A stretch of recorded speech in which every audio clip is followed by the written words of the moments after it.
ওগো শুনছো, আমার বাবার বাড়ি থেকে দাওয়াত দিছে, চলো আমরা বেড়াতে যাই। না, তোমার বাপের বাড়ি আর যাওয়া যাইব না।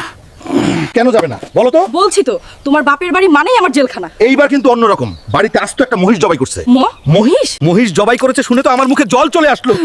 চলো তাড়াতাড়ি চলো, আমরা যাই, না গেলে আব্বা আম্মা গোসা করব। আম্মা, শুনছি মহিষ জবাই করেছেন, তাই দেরি না করে তাড়াতাড়ি চলে আসলাম। হ্যাঁ বাবা, আইছো, ভালো হইছে।